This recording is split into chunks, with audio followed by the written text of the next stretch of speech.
ಮಾಡ್ತಿದ್ದೀರಿ, ಹೆಂಗಿದೆ? Red carpet relaunch ಆಗಿದ್ದು ತುಂಬ ಖುಷಿ ವಿಚಾರ.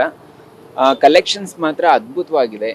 ಮೊದಲಿನಕ್ಕಿಂತ ಮತ್ತೆ ಇವಾಗ ನಾನು ಮತ್ತೆ ಬಂದಿದ್ದು ಒಂದು ಒಳ್ಳೊಳ್ಳೆ ಕಲೆಕ್ಷನ್ಸ್ ಬಂದಿದೆ. ತುಂಬ ಖುಷಿ ಆಯಿತು. ಎಷ್ಟು ಖುಷಿ ಆಗ್ತಿದೆ ಅಂದ್ರೆ ನಿಮ್ ಗೆಳತಿ ಮತ್ತೆ ಅಂದ್ರೆ ಎಲ್ಲ ಏಳು ಬೀಳುಗಳಾಯ್ತು, ಇವಾಗ ಮತ್ತೆ ಅದೇ ಅಂದ್ರೆ ರೊಟೀನ್ ಲೈಫ್ ಲೀಡ್ ಮಾಡ್ತಿದ್ದಾರೆ, ಜೊತೆಗೆ ಅವರು ಬಿಸ್ನೆಸ್ ಕಡೆ ಕಾನ್ಸಂಟ್ರೇಟ್ ಮಾಡ್ತಿದ್ದಾರೆ. ಮನುಷ್ಯ ಅಂದಮೇಲೆ ಏಳು ಬೀಳು ಇದ್ದಿದ್ದೆ. ರೋಲರ್ ಕೋಸ್ಟರ್ ಜರ್ನಿ ಎಲ್ಲರಿಗೂ ಇರುತ್ತೆ, ಒಬ್ಬರಿಗೆ ಅಲ್ಲ, ಎಲ್ಲರದ್ದು ಜೀವನದಲ್ಲಿ ಅದು ಏಳು ಬೀಳು ಸಹಜ. ಸೊ ಅದನ್ನ ಮೆಟ್ಟಿ ಮತ್ತೆ ಮುಂದೆ ಹೋಗೋದನ್ನ ಎಲ್ಲರೂ ಕಲಿಬೇಕು. ಸೊ ಅದನ್ನ ಪವಿತ್ರ ಗೌಡ ಅವ್ರು ಮಾಡ್ತಾ ಇದ್ದಾರೆ. ಮತ್ತೆ ರೀಲಾಂಚ್ ಮಾಡಿದ್ದು ಇನ್ನೂ ಖುಷಿ ವಿಚಾರ. ಒಳ್ಳೇದಾಗ್ಲಿ ಅನ್ನೋದು ನನ್ನ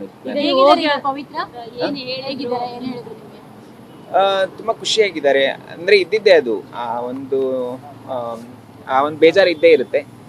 ಬಟ್ ಮುಂದೆ ಹೋಗೋದನ್ನ ನೋಡ್ಬೇಕು, ಯಾವತ್ತು ನಾವು ಹಿಂದೆ ನೋಡಬಾರ್ದು. ಹಿಂದೆ ಆಗ್ಬಿಟ್ಟಿದೆ. ಸೊ ಈಗ ಮುಂದೆ ಅವ್ರ ಒಂದು ಟ್ಯಾಲೆಂಟ್ ಏನಿದೆ, ಅವರೊಂದು ಏನ್ ಬಿಸ್ನೆಸ್ ಅಲ್ಲಿ ಮುಂದೆ ಬರಬೇಕು ಅಂತ ಅನ್ಕೊಂಡಿದ್ದಾರೆ. ಸೊ ಅದು ಆಗ್ತಿದೆ. ಸೊ ಒಳ್ಳೇದಾಗ್ಲಿ. ಹೋಗಿ ಸುಮಾರು 1.5-2 ಗಂಟೆ ಹತ್ತತ್ರ ಆಯ್ತು. ಸೊ ಏನ್ ಹೇಳಿದ್ರು ಇಷ್ಟೊತ್ತಲ್ಲಿ, ಏನ್ ಡಿಸ್ಕಷನ್ ತುಂಬಿದ್ರಿ ಅವರಿಗೆ?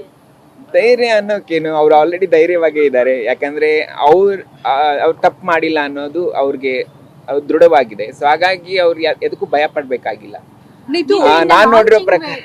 ನಾನು ನೋಡಿರೋ ಪ್ರಕಾರ she is a very good human being. So she is a talented girl also.